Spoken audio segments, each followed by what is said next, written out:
नमस्कार, मी वैष्णवी विनायक पुजारी.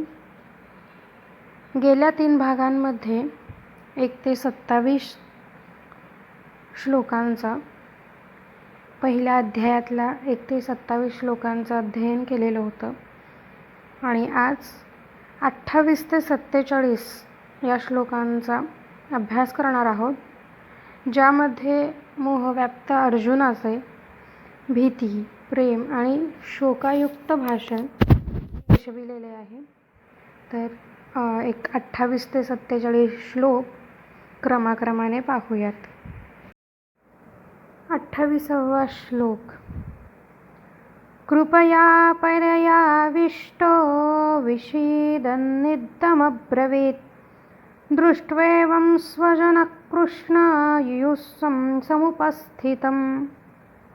हा 28वा श्लोक अर्जुन उवाच म्हणजे अर्जुन म्हणत आहे. तर या शब्दांचे पदच्छेद पाहूयात. परया, कृपया, आविष्टः, विषीदन्, इदम्, अब्रवीत्, दृष्ट्वा, स्वजनं कृष्ण युयुत्सौ इमं सम उपस्थितम्. तर या शब्दांचे अर्थ पाहूयात. परया म्हणजे अत्यंत, कृपया म्हणजे करुण रसाने भरलेला, आविष्टः म्हणजे करुणेने युक्त झालेला किंवा करुण रस प्राप्त केलेला, विषीदन म्हणजे दुःख, इदम म्हणजे हे किंवा हे वाक्य किंवा हे वचन, अब्रवीत म्हणजे म्हणाला, अर्जुन म्हणाला. कृष्ण म्हणजे हे श्रीकृष्ण, युद्धक्षेत्रात असलेला श्रीकृष्ण. समुपस्थितम म्हणजे उपस्थित असलेले किंवा समोर उभे असलेले. युयुत्सम याचा अर्थ युद्धाच्या दृष्टीने किंवा युद्धासाठी उपस्थित असलेले. स्वजनम म्हणजे नातेवाईक किंवा माझीच माणसे. दृष्ट्वा म्हणजे पाहून, मम म्हणजे माझे.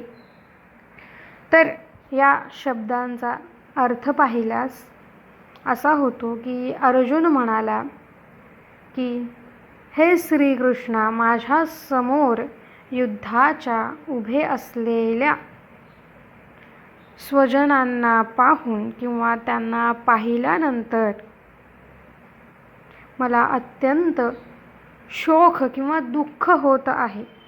या माझ्या सगळ्या बांधवांना, स्वजनांना पाहून अत्यंत मी करुण रसाने व्याप्त झालेला आहे आणि मला खूप दुःख होत आहे, असं या 28व्या श्लोकाचा अर्थ आहे.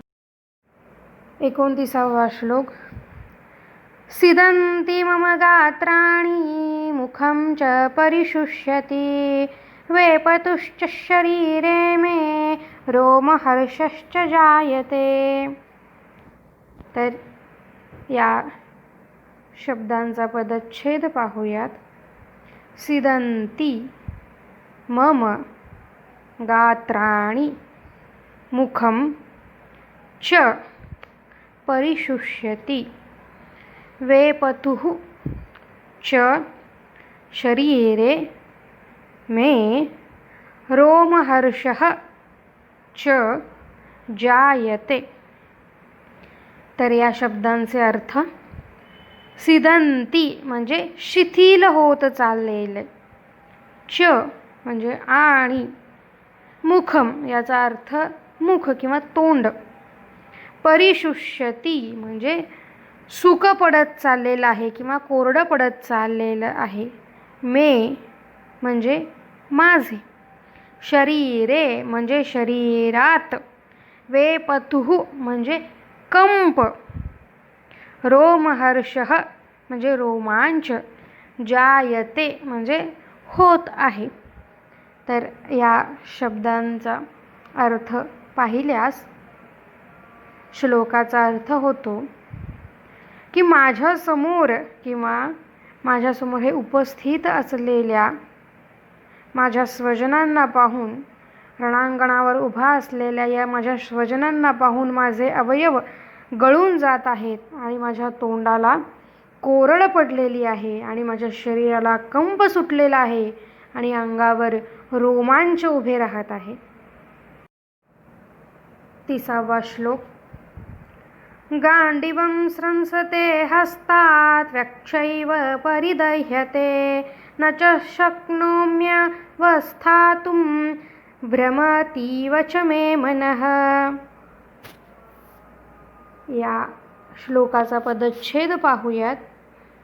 गांडीवं स्रंसते हस्तात् त्वक् च एव परिदह्यते न च शक्नोमि अवस्थातुं भ्रमति इव च मे मनः.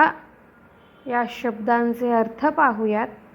हस्तात म्हणजे हातात, गांडीवम म्हणजे गांडीव नावाचं धनुष्य जो अर्जुनाचा आहे, स्रंसते म्हणजे निसटून जातोय किंवा हातातून गळून पडतोय, त्वक म्हणजे त्वचा, परिदह्यते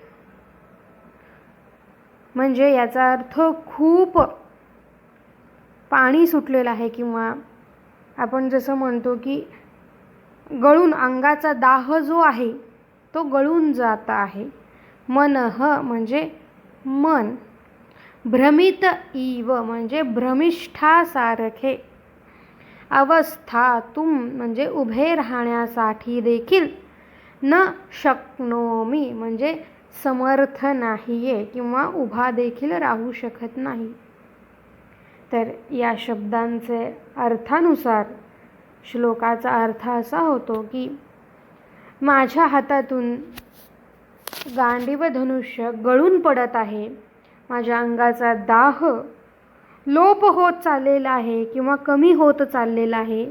तसेच माझे मन जे आहे ते अत्यंत भ्रमिष्ठासारखे झालेले आहे आणि या कारणामुळे किंवा माझ्या स्वजनांना पाहून ही माझी अवस्था झाल्यामुळे मी उभा देखील राहू शकत नाहीये, असं अर्जुन श्रीकृष्णाला म्हणत आहे.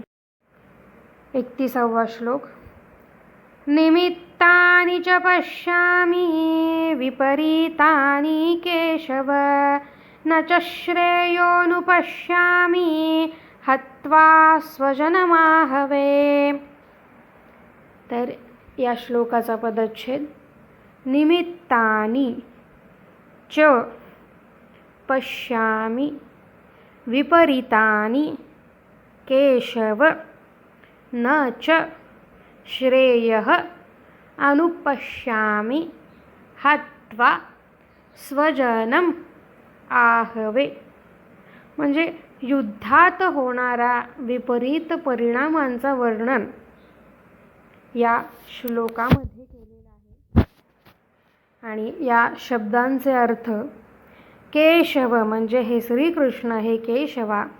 निमित्तानी म्हणजे जी काही लक्षणं आहेत, विपरीतानी म्हणजे विपरीत किंवा जी लक्षणं चांगली नाही आहेत किंवा जे साधून चांगलं नाही होणार.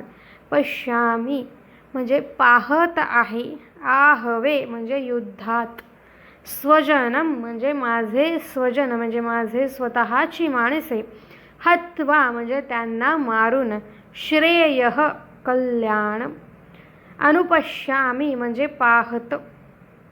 या शब्दांच्या अर्थानुसार श्लोकाचा अर्थ असा होतो की हे केशवा किंवा हे श्रीकृष्णा, मला काही विपरीत चिन्हे दिसत आहेत. म्हणजे या युद्धामध्ये विजय प्राप्त करण्यासाठी आप्तांना किंवा स्वजनांना मारून माझा विजय होईल आणि माझं कल्याण होईल असं मला वाटत नाही. आणि या विजयानंतर देखील यातून विपरीत चिन्ह किंवा विपरीत लक्षणं जी आहेत ती मला जाणवत आहेत, असं अर्जुन श्रीकृष्णाला 32वा श्लोक. न कांक्षे विजयं कृष्ण न च राज्यं सुखानि च किं नो राजेन गोविंद किं भोगैर्जीवितेन वा. म्हणजे या शब्दांचे पदच्छेद पाहूयात. न कांक्षे विजयं कृष्ण न च राज्यं सुखानि च किं नः राज्येन गोविंद किं भोगैः जीवितेन वा. म्हणजे अर्जुनाने विजय आणि जे राज्य प्राप्त करून घेईल त्यातून सुख मिळेल का किंवा याचा काय उपयोग, असा याचा थोडाफार अर्थ होतो. शब्दांचे अर्थ पाहूयात. कांक्षे म्हणजे वाटणे किंवा मला असे वाटते किंवा काय साध्य होईल. सुखानी म्हणजे सुख. राज्येन म्हणजे जे काही राज्य आहे ते. किम म्हणजे काय प्रयोजन आहे किंवा काय कल्याण होईल. भोगैही म्हणजे उपभोगांचे किंवा जे काही सुख आहे, जे काही राज्य आहे त्या भोगांचे. जीवितेन म्हणजे जीवनातून. किम म्हणजे काय. या श्लोकाचा जर अर्थ पाहिला तर असा होतो की हे श्रीकृष्णा, मला तर विजयाची इच्छा नाही, राज्याची नाही की सुखाचीही नाही. हे गोविंदा, आम्हाला असे राज्य काय करायचे. अशा भोग्यांनी आणि जगण्याने तरी काय लाभ होणार आहे. असं 32व्या श्लोकात अर्जुनाने श्रीकृष्णाला विचारलेला हा प्रश्न. 33वा. येषामर्थे कांक्षितं नो राज्यं भोगाः सुखानि च त इमे व्यवस्थिता युद्धे प्राणान् त्यक्त्वा धनानि च.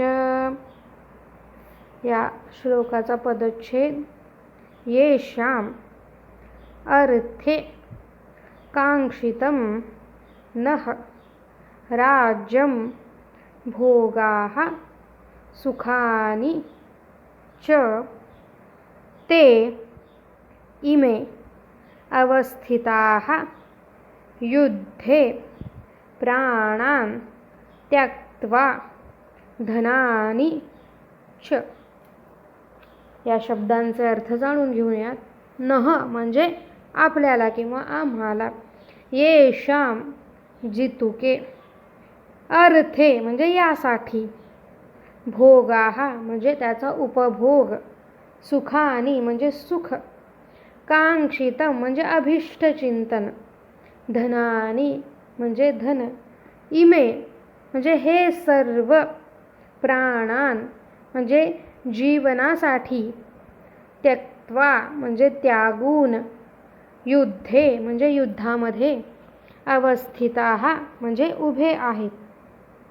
या शब्दांचा अर्थ पाहून श्लोकाचा अर्थ असा होतो की आम्हाला ज्यांच्यासाठी राज्य, भोग आणि सुखादी अपेक्षित आहेत तेच हे सर्वजण संपत्तीची आणि जीविताची आशा सोडून युद्धात उभे ठाकलेले आहेत.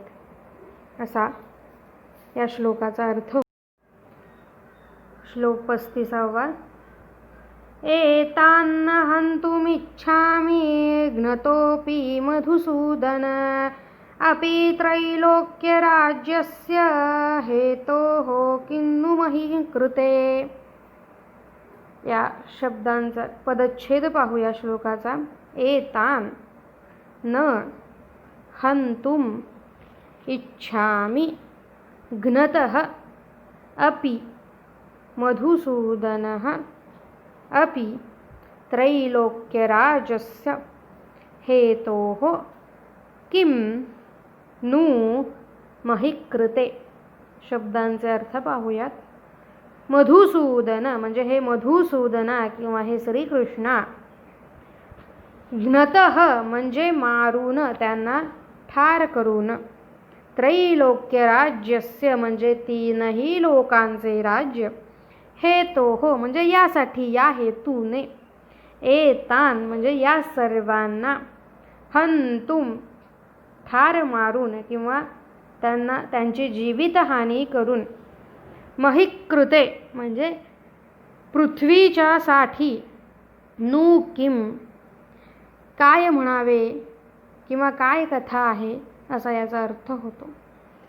या 35व्या श्लोकाचा मराठी अर्थ पाहायला गेला तर, हे मधुसूदना, हे श्रीकृष्णा, मला मारण्यास तयार झाले तरी किंवा त्रैलोक्याच्या राज्यासाठीही मी या सर्वांना मारू इच्छित नाही.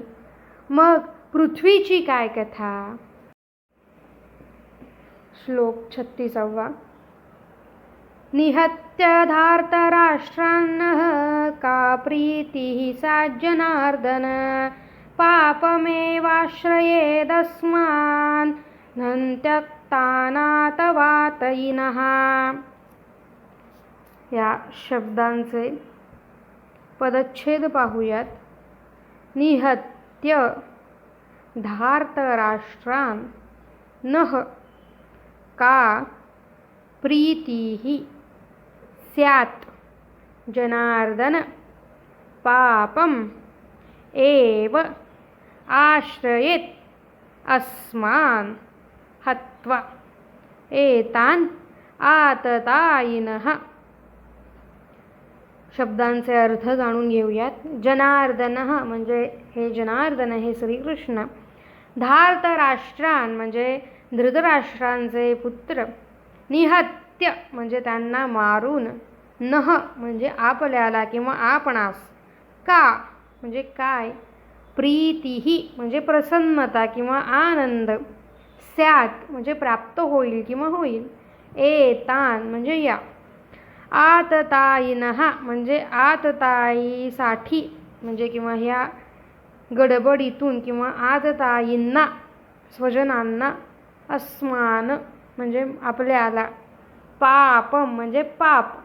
एव म्हणजे म्हणून किंवा ही. आश्रयेत म्हणजे लागेल. तर या श्लोकाचा अर्थ होतो की हे जनार्दन आहे, मधुसूदन आहे, श्रीकृष्णा, धृतराष्ट्रांच्या या मुलांना मारून आपल्याला कोणते सुख प्राप्त होईल किंवा आपल्याला कोणते सुख मिळणार आहे. या आततीयांना मारून आम्हाला पाप. 37वा श्लोक. तस्मान्नार्या वयं हन्तु धार्तराष्ट्रान् स्वबान्धवान् स्वजनं हि कथं हत्वा सुखीनः स्याम माधव. या श्लोकाचा पदच्छेद पाहूयात. तस्मात् न अर्हाः वयं हन्तुं धार्तराष्ट्रान् स्वबान्धवान् स्वजनं हि कथं हत्वा सुखीनः स्याम माधव. तर या शब्दांचे अर्थ पाहूयात. तस्मात म्हणजे आतापर्यंत किंवा म्हणूनच. माधव हे म्हणजे हे श्रीकृष्णा. स्वबांधवान म्हणजे आपल्याच बांधवांना किंवा स्वजनांना. हंतुम मारण्यासाठी. वयम म्हणजे आपण.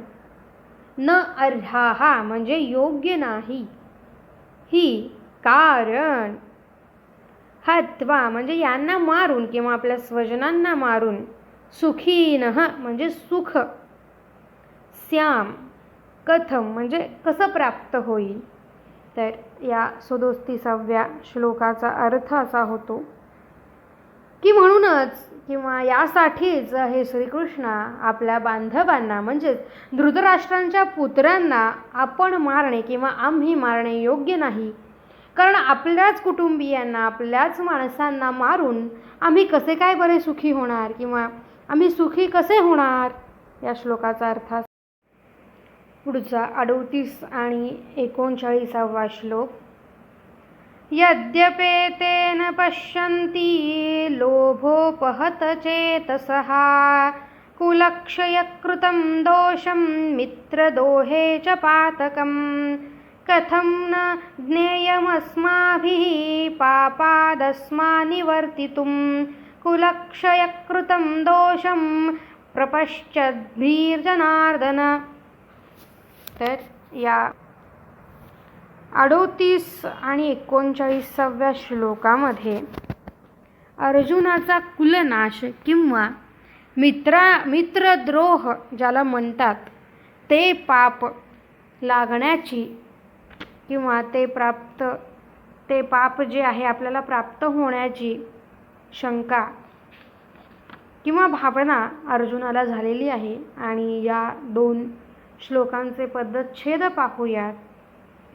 यद्यपि एते न पश्यन्ति लोभोपहत चेतसः कुलक्षयकृतं दोषं मित्रद्रोहे च पातकं कथं न ज्ञेयम् अस्माभिः पापात् अस्मात् निवर्तितुं कुलक्षयकृतं दोषं प्रपश्यद्भिः जनार्दनः. यद्यपि म्हणजे आतापर्यंत किंवा आता होणाऱ्या लोभपहते चेतसः म्हणजे लोभाने भ्रष्ट झालेली मती किंवा लोभामुळे जी मती किंवा बुद्धी भ्रष्ट होते त्याला असं म्हणतात. येते म्हणजे या लोकांची कुलक्षयकृतम म्हणजे कुळाचा नाश इथे दिसून येतो किंवा कुलनाश होईल याची उत्पन्नता दिसून येते. दोषम म्हणजे दोष. मित्रद्रोहे म्हणजे मित्रांना विरोध करण्यासाठी किंवा मित्रद्रोह ज्याला म्हणतो आपण ते. पातकम म्हणजे पाप. पश्यन्ति म्हणजे पाहतो. जनार्दन म्हणजे हे श्रीकृष्ण आहे. जनार्दना मधुसूदना. प्रपश्यद्भिः म्हणजे सगळं जाणणारा. अस्माभिः म्हणजे आपल्या लोकांचे. पापात म्हणजे पाप. निवर्तितुम म्हणजे कमी करण्यासाठी किंवा त्याचा नाश करण्यासाठी, त्यापासून परावृत्त होण्यासाठी. ज्ञेयम म्हणजे विचार करायला हवा. तर या दोन्ही श्लोकांचा अर्थ असा होतो की जरी लोभामुळे बुद्धिभ्रष्ट झालेल्या यांना कुळाचा नाश झाल्यामुळे उत्पन्न होणारा दोष आणि मित्रांशी वैर करण्याचे पातक दिसत नसले तरीही हे जनार्दना, कुळाच्या नाशाने उत्पन्न होणारा दोष स्पष्ट दिसत असतानाही आम्ही या पापापासून परावृत्त होण्याचा विचार का बरे करू नये. 40वा श्लोक. कुलक्षये प्रणश्यन्ति कुलधर्माः सनातनः धर्मे नष्टे कुलं कृत्स्नामधर्माभिभवक्तुतः. तर या श्लोकाचा पदच्छेद पाहूयात. कुलक्षये प्रणश्यन्ति कुलधर्माः सनातनः धर्मे नष्टे कुलं कृत्स्नम् अधर्मः अभिभवति उत. या शब्दांचे अर्थ जाणून घेऊयात. कुलक्षये म्हणजे कुलाचा विनाश होणे किंवा कुलनाश होणे. सनातनः म्हणजे सनातन कुलधर्म. प्रणश्यन्ति म्हणजे नष्ट होऊ शकतो किंवा त्याचा नाश होऊ शकतो. कृत्स्नम याचा अर्थ संपूर्ण किंवा परिपूर्ण. अधर्म म्हणजे पाप. अभिभवती म्हणजे खूप पसरत आहे किंवा खूप प्रसार होत आहे असा याचा अर्थ होतो. आणि या 40व्या श्लोकाचा अर्थ पाहिला तर कुळाचा नाश झाला असता परंपरागत कुळधर्म नाहीसे होतात. कुळधर्म नाहीसे झाले असता त्या कुळात मोठ्या प्रमाणात पाप फैलावते किंवा मोठ्या प्रमाणात पाप वाढत जाते असा या श्लोकाचा अर्थ होतो. 41वा श्लोक. अधर्माभिभवात् कृष्ण प्रदुष्यन्ति कुलस्त्रियः स्त्रीषु दुष्टासु वार्णेय जायते वर्णसंकरः. या श्लोकाचा पदच्छेद पाहूयात. अधर्माभिभवात् कृष्ण प्रदुष्यन्ति कुलस्त्रियः स्त्रीषु दुष्टासु वार्णेय जायते वर्णसंकरः. म्हणजे कृष्ण म्हणजे हे श्रीकृष्णा अधर्माभिभवात म्हणजे पाप अधिक वाढल्याने कुलस्त्रिय ही म्हणजे ज्या स्त्रिया आहेत कुलाच्या स्त्रिया ज्या आहेत त्या प्रदुष्यंती म्हणजे अत्यंत दूषित किंवा पापकर्म घडविणारे स्त्रीषु म्हणजे स्त्रियांना दुष्टासु म्हणजे दूषित होणारे वर्णसंकर वारणेय जायते जायते याचा अर्थ उत्पन्न होतो. तर या श्लोकाचा अर्थ पाहिला तर हे श्रीकृष्णा हे माधवा पाप अधिक वाढल्याने कुळातील स्त्रिया आहेत त्या अतिशय बिघडतात आणि हे वारणीया स्त्रिया बिघडल्या असत्या वर्णव्यवस्थेचा नाश होतो. 42वा श्लोक. संकरो नरकायैव कुलघ्नानां कुलस्य च पतन्ति पितरो हेष्या लुप्तपिंडोदकक्रियः. या श्लोकाचा पदच्छेद पाहूयात. संकरः नरकाय एव कुलघ्नानां कुलस्य च पतन्ति पितरः हि येषां लुप्तपिंडोदकक्रियः. या शब्दांचे अर्थ जाणून घेऊयात. कुलघ्नाना म्हणजे कुलघात किंवा कुलाचा नाश होणे. नरकाय म्हणजे नरकात जाणारे किंवा नरकाला नेणारे. लुप्तपिंडोदक म्हणजे जे म्हणतो की आपण अधोगती ज्याला म्हणतो किंवा कुळाची अधोगती. क्रिया म्हणजे जे क्रिया कर्म केले जातात अर्थात श्राद्ध आणि तर्पण त्यापासून वंचित होणे. कुळाचा नाश जर झाला तर त्यापासून वंचित होते. पतंती म्हणजे अधोगतीला जाणे. तर या श्लोकाचा अर्थ असा होतो की वर्णसंकर हा कुळाचा नाश करणाऱ्यांना आणि कुळाला नरकालाच नेतो. कारण श्राद्ध जलतर्पण. 43वा श्लोक. दोषैरेतैः कुलघ्नानां वर्णसंकरकारकैः उत्साद्यन्ते जातिधर्माः कुलधर्मा च शाश्वतः. या श्लोकाचा पदच्छेद.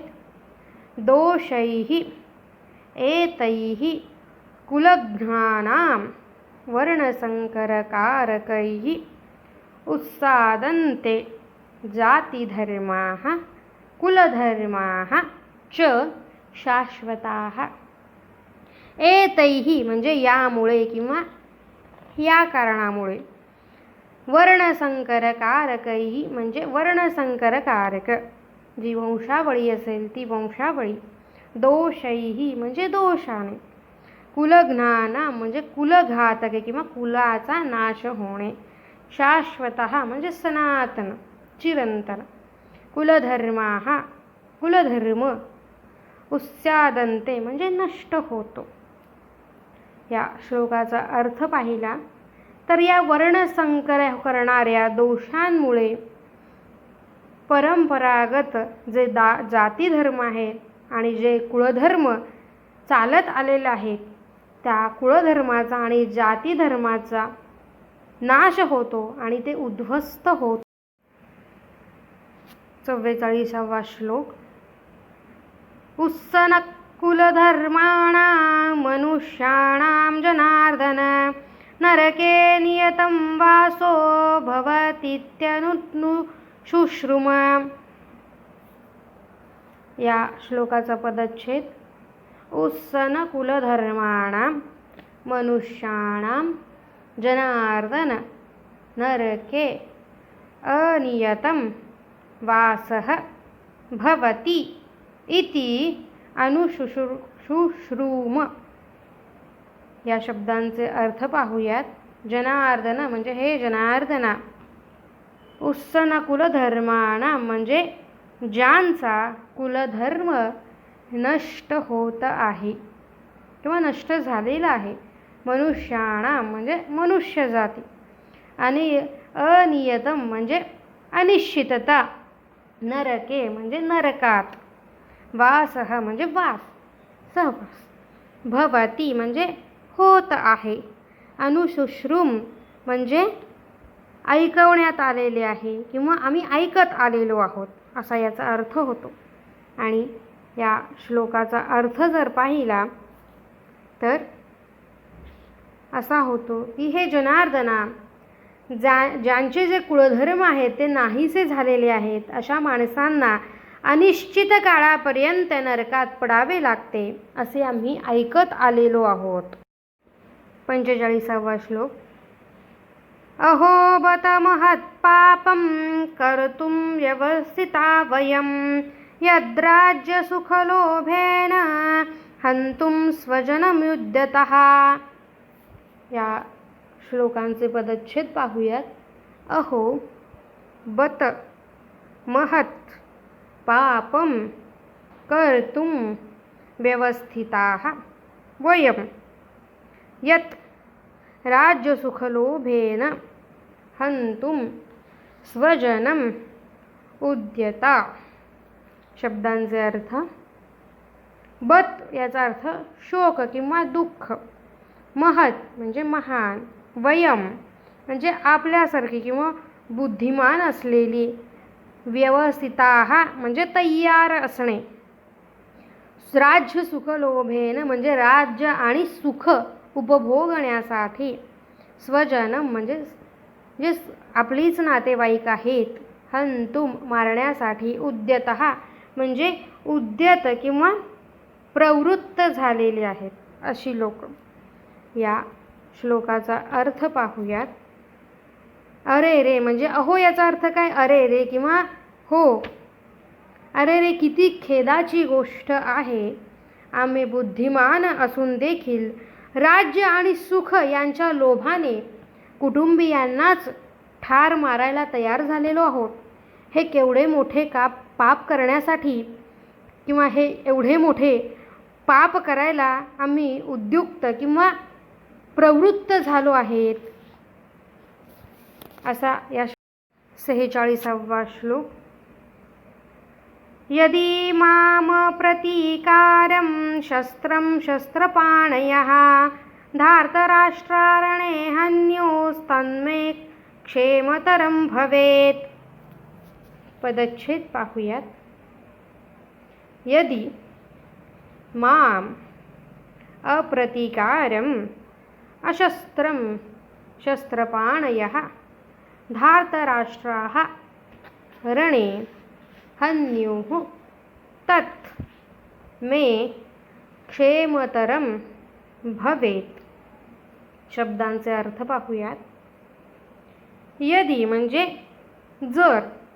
माम म्हणजे माझे. अशस्त्रम म्हणजे शस्त्ररहित. अप्रतिकारम म्हणजे सामना करण्यासाठी किंवा सामना न करण्यासाठी.